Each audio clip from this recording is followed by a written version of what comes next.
dia, eu sou Gabriel e hoje começaremos mais um episódio no Se Liga na História de A Ilha Perdida.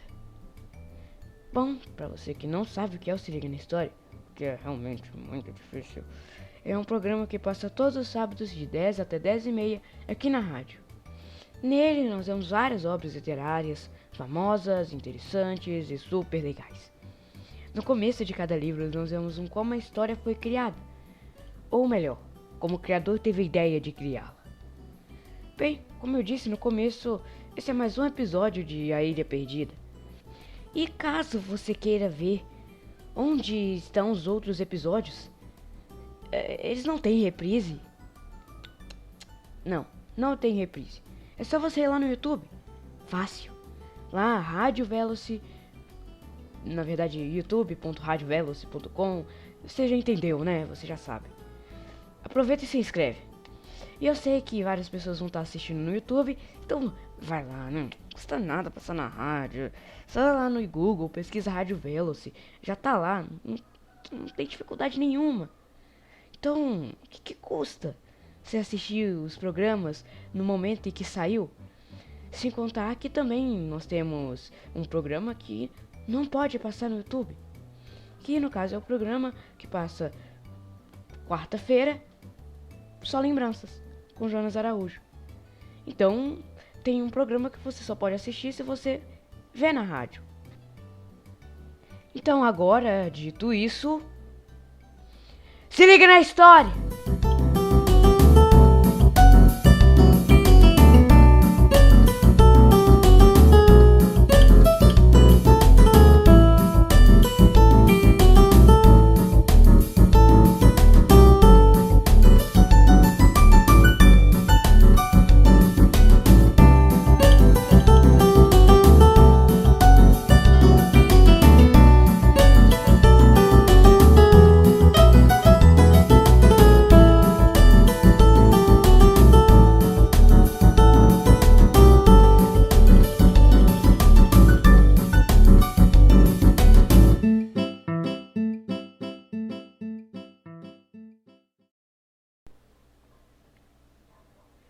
A Ilha Perdida. Parte 3. A Noite na Ilha. Continuação.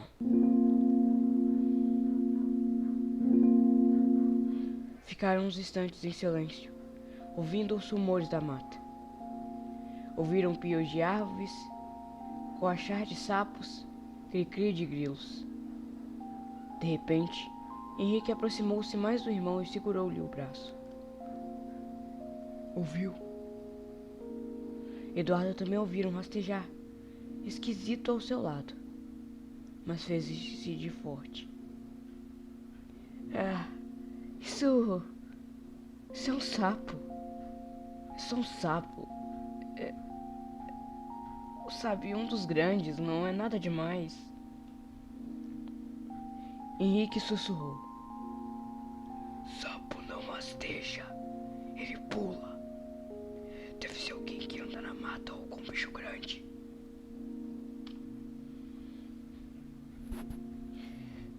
Que tolice. Quem ia ser?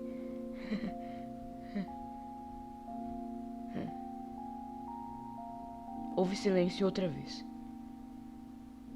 De súbito, os rumores foram aumentando. Galhos quebravam-se. Henrique tornou a dizer. O que será? Parece que alguém anda na mata. Eu acho que é gente. Eduardo respondeu com voz trêmula. Pergunta quem é. Quem sabe é alguém perdido como a gente. Pergunta você. Mas nenhum falou. Ficaram quietinhos, esperando. O barulho aumentou. O coração de Eduardo deu um salto. Não é possível que seja gente. Andamos o dia todo por aí, não vemos nada. Vamos continuar a procurar a canoa. De repente, choramingou. Henrique, eu tô com um pouco de medo. Medo de quê? Não sei. De tudo. Eu não pensei em nada se não encontrar a canoa. Coragem. Continuaram a caminhar, ao acaso segurando a mão do outro. Tal escuridão. A noite caíra completamente.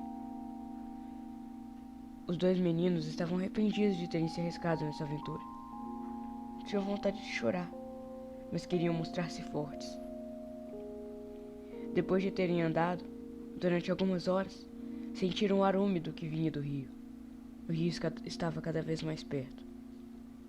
Mas agora isso não adiantava, pois tinham de passar a noite toda ali e esperar a madrugada para voltar à fazenda. Em silêncio caminharam mais um pouco e chegaram, afinal, à margem do Paraíba. Estavam tão acostumados com a escuridão que, apesar de ser noite escura, viram as águas do rio correndo bem junto deles. Mas nenhum sinal da canoa. Ela devia estar em outro lugar. Tinham ido para um lugar errado. Não sentiram alegria, nem tristeza, porque chegaram à margem do rio. Estavam tão cansados que resolveram ficar ali mesmo. Tiraram os paletós, estenderam-nos sobre as moitas e sentaram-se. Não falavam. Cada um pensava com tristeza no erro que haviam cometido. Nunca deviam ter feito isso, às escondidas do padrinho. Nunca. Que estariam pensando ele, madrinha e os primos naquele instante? Quem sabe estariam aflitos, desesperados mesmo, ao ver que os meninos não voltavam e já era noite fechada. Que arrependimento! Ouviram com a charra de um sapo enorme. Devia estar pertinho deles. Tão pertinho que, se estendessem a mão, o tocariam. Viram vagalumes passar e Tomar passar diante deles. Mais longe um pouco, divisavam a massa escura do rio, com suas águas profundas e misteriosas. Eduardo rezou baixinho e recostou a cabeça no ombro do irmão. Estava cansadíssimo. Não queria se entender-se sobre a moita. Tinha a impressão que, se deitasse ali, colocaria a cabeça sobre o sapo, que coachava tão perto. Henrique murmurou: "Que horas são, Eduardo?" Ele olhou o céu. "Deve ser meia-noite pelos meus cálculos. Pena que não temos relógio." De repente, animou-se. "Temos a caixa de fósforo, Henrique. Como é que a gente esqueceu? A gente acende o fogo e espanta os bichos." "Ah, é verdade. Vamos lá. Onde estão os fósforos?" "Aqui, ó, no pacote do almoço." Apressadamente, Eduardo abriu o pacote e procurou a caixa de fósforos. De fato, estava lá. Os dois ficaram contentes e Henrique perguntou: "Ainda tem alguma coisa para comer? Eu tô com tanta fome." Eduardo falou: "E a sede? Na mata você queria água. Por que não bebe no rio?" "Tenho medo de escorregar na beira do rio. Quando amanhecer eu bebo." Enquanto abria o pacote do almoço, Eduardo dizia: "A gente ainda tem uns ovos cozidos, linguiça e pão. A gente esqueceu da laranjada, nem comemos." "Vamos comer um pedaço de laranjada. Aí o resto fica para amanhã." "Vamos primeiro fazer a fogueira, depois comemos." Muito animados, levantaram-se e começaram a procurar os pauzinhos secos para a fogueira. De súbito, Eduardo deu um gritinho: "Ah, peguei numa coisa mole." Henrique sentia um arrepio. "Deve ser sapo, no mínimo. Você pegou no sapo. Por que não acende um fósforo?" Tenho medo de gastar os fósforos e depois não sobrar nenhum. Devíamos ter trazido vela. O ideal seria uma lâmpada, na verdade. Nem fale. Eduardo acendeu o fósforo e os dois desbruçaram-se para o chão, procurando pauzinhos secos à luz da chama. Só viram mato verde e viçoso. Como fazer fogo com aquelas folhas verdes? Henrique pediu: acenda outro fósforo. Eduardo acendeu e tomaram a procurar. Nada. Eduardo sacudiu a mão no ar. Ah! Ai, Nossa Senhora, quase queimei o dedo! Henrique gritou. Achei! Achei um pauzinho seco! Vai! Acende outro fósforo! O irmão acendeu outro. Puseram as mãos em concha em volta da chama e encostaram o pauzinho seco. Foi esse fósforo, mais outro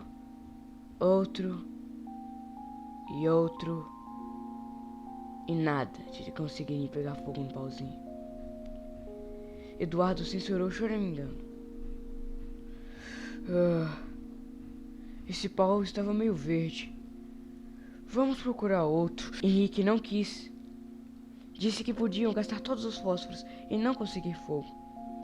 Então resolveram sentar um ao lado do outro e esperar as horas passarem. Ficaram quietinhos esperando.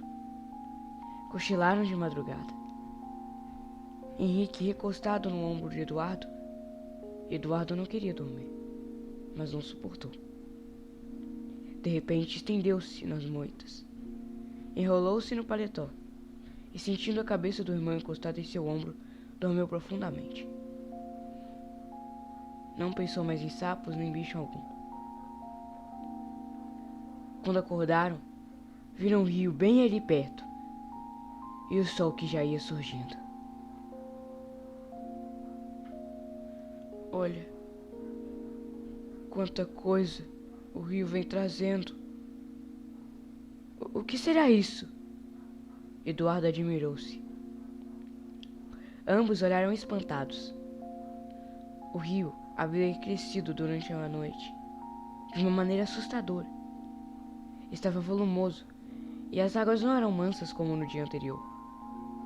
Eram vagalhões, pesados, que passavam levando galhos enormes e outras coisas. Henrique empalideceu. E a enchente, Eduardo? De certo choveu muito na cabeceira do rio. Que horror!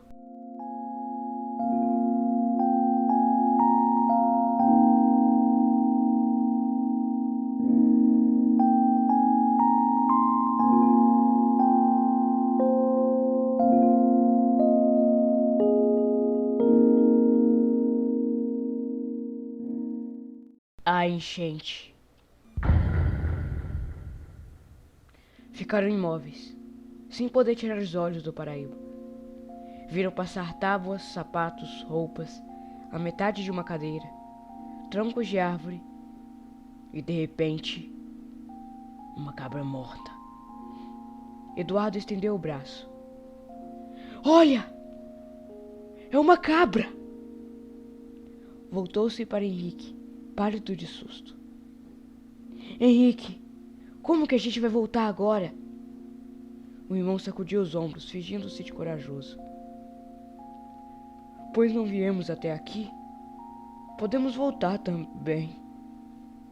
Vamos procurar a canoa já. Já. Sentiam os membros doloridos, por não terem dormido bem. Eduardo começou a andar e mancar, dizendo que o corpo doía. Esqueceram-se da sede e da fome e foram à procura da canoa. Tornaram a entrar pela mata e tornaram a perder o rumo. Henrique disse: eu não consigo mais. Eu tô muito cansado. Vamos parar um pouco. Recostou-se em uma árvore e passou o lenço pelo rosto. Foi então que o Eduardo reparou no rosto do irmão. Estava todo marcado pelos arranhões dos espinhos da véspera. Henrique queixou-se. Ah, agora que eu tô com sede de verdade. Ai, vamos beber um pouco. Ambos ajoelharam-se à margem. Levantaram os rostos.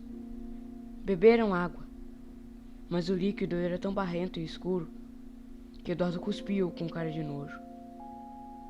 Durante mais de 1 hora, foram margeando o rio sem encostar na canoa. Onde ela estaria? Por que não haviam marcado o lugar onde tinham deixado? Depois de terem procurado há mais um tempo, avistaram-na enfim. Mas deram um grito de susto.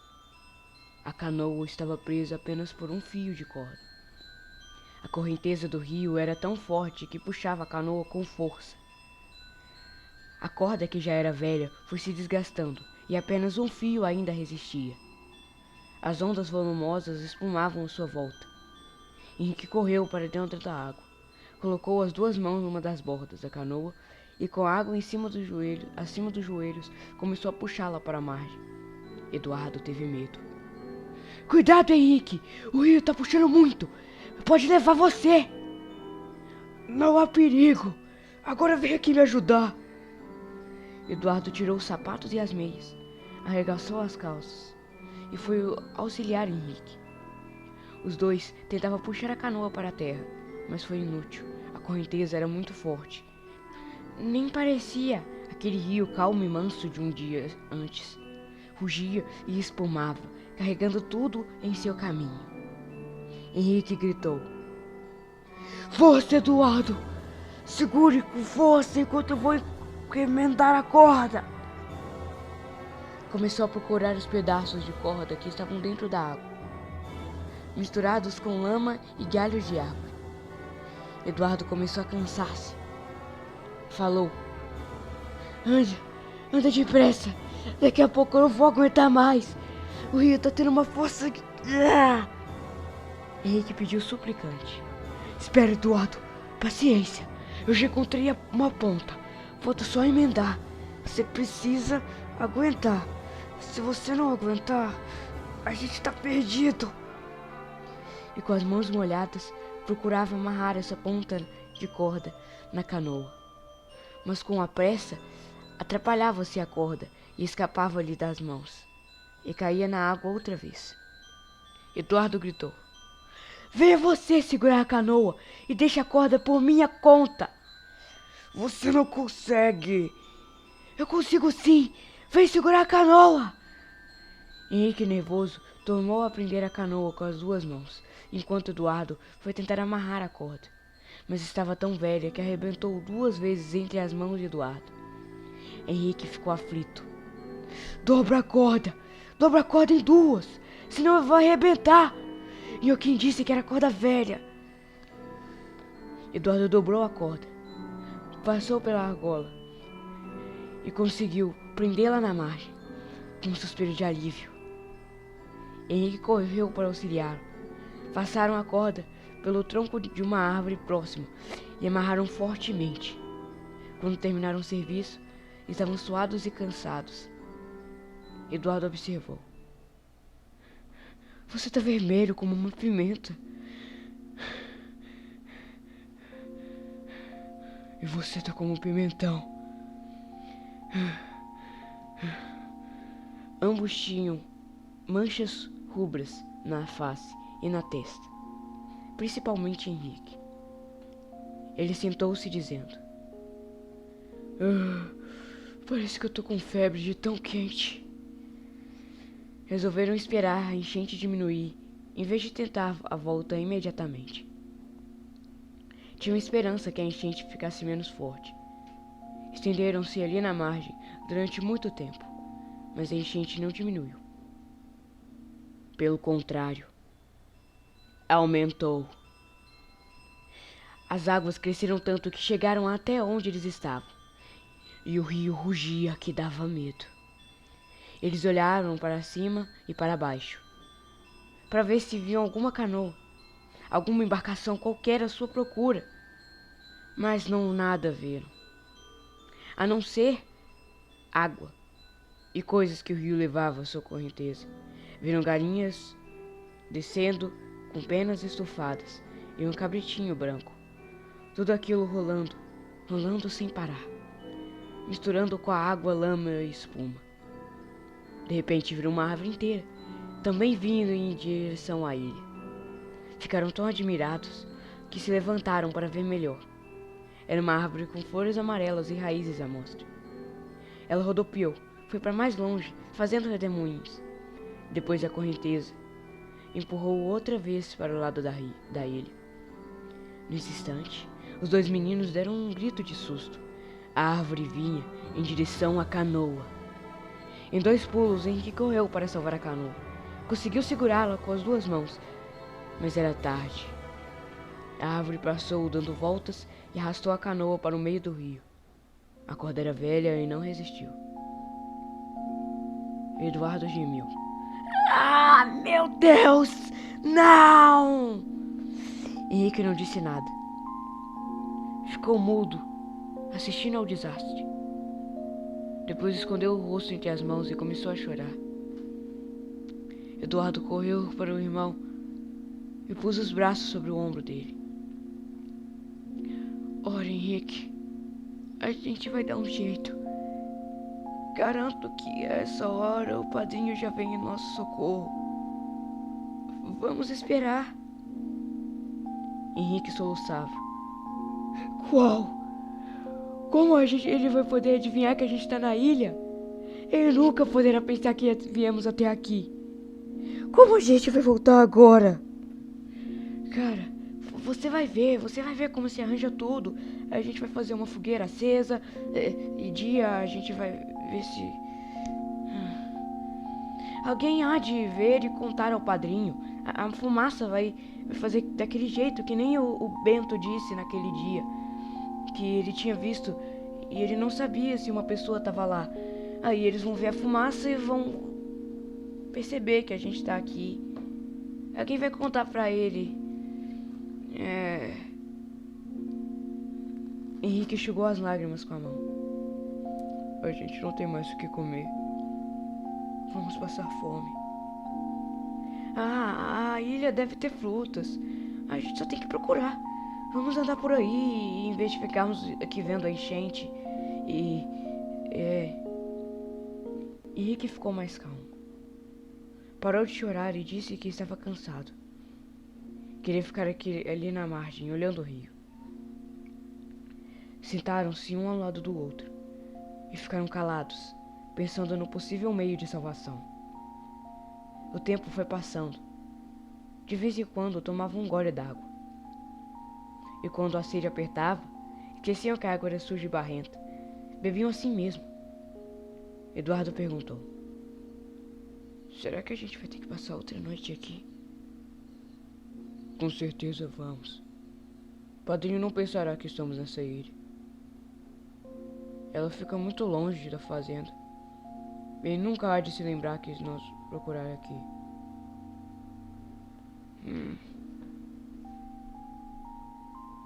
Eduardo continuou resoluto.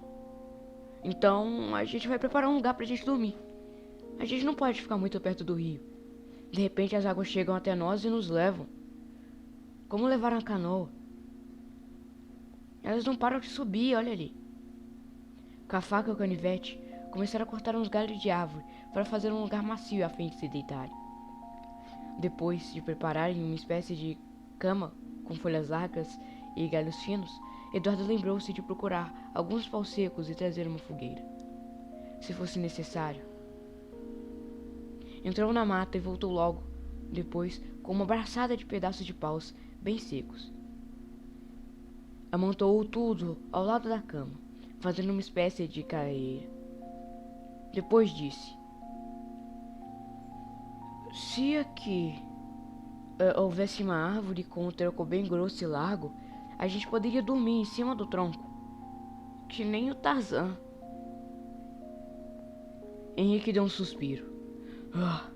Mas Tarzan estava acostumado desde criança. Era como se fosse um macaco. A gente não poderia aguentar. Nós cairíamos logo. Depois de tudo preparado para passar A segunda noite na ilha, Henrique, que parecia cada vez mais desanimado, falou: Eu tô outra vez com fome. Será que a gente não encontrou nada para comer? Eduardo sorriu em triunfo, tirando do bolso um pacotinho, onde havia um ovo cozido que ele guardara. Disse: Olha só, hoje de manhã, quando eu vi a canoa rodar o rio abaixo, guardei bem este ovo para que quando tivéssemos fome. Aí vamos comê-los agora. Sentaram e devoraram um ovo, cada um uma metade. Henrique perguntou: E a laranjada? Também acabou? Acabou.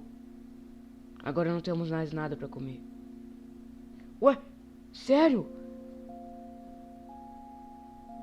Depois inclinou-se na beira do rio. Tomou uns goles da água e encheu a garrafa para tomarem durante a noite.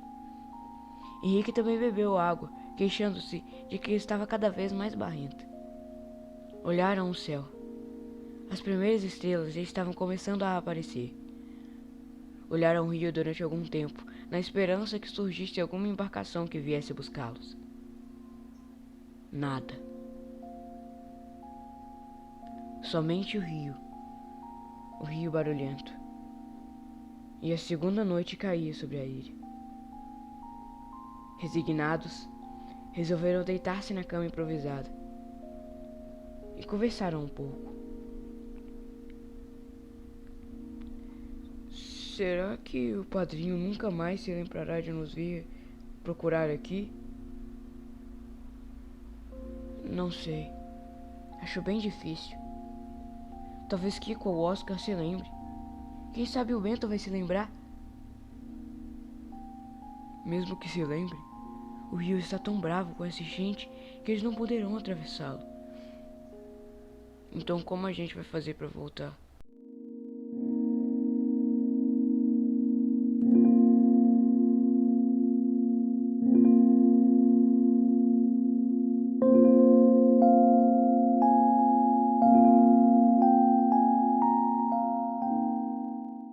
Abandonados.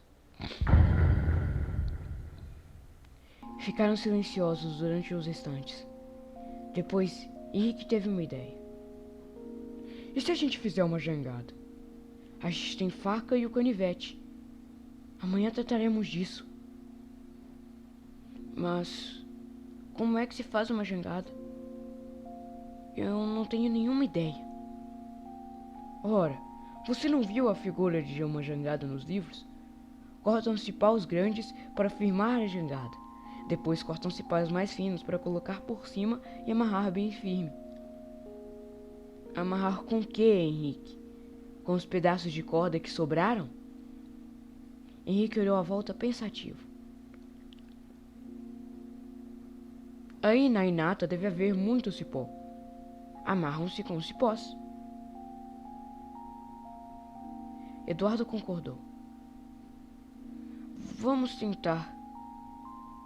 O pior é que não temos nada para comer. Como é que a gente pode trabalhar com fome? A gente procura frutas amanhã bem cedo, assim que o sol sair. Aí eu vou procurar. É impossível que nessa ilha não tenha frutas. Qualquer fruta serve para matar a fome. Eduardo respondeu. E precisamos economizar os fósforos. Não sabemos quantos dias ainda ficaremos aqui. Precisamos ter sempre fósforos para acender a fogueira. Ao mesmo tempo, eu tenho um pressentimento que amanhã vamos ser salvos. Eu não tenho esperança alguma, disse Henrique. Pararam de falar, porque ouviram um ruído forte, que a princípio não compreenderam o que poderia ser. Henrique perguntou admirado. Está ouvindo? O que será?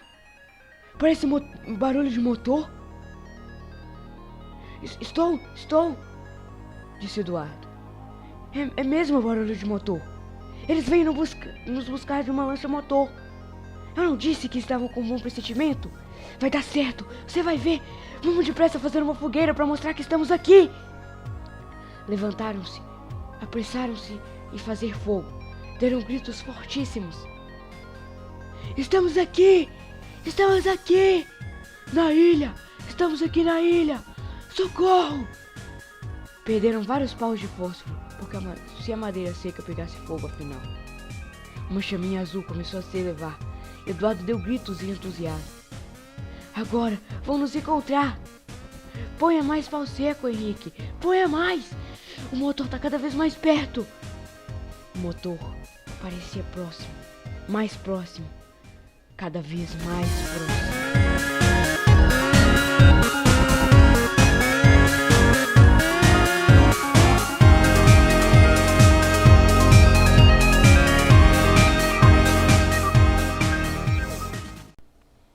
Bom, e por hoje é só.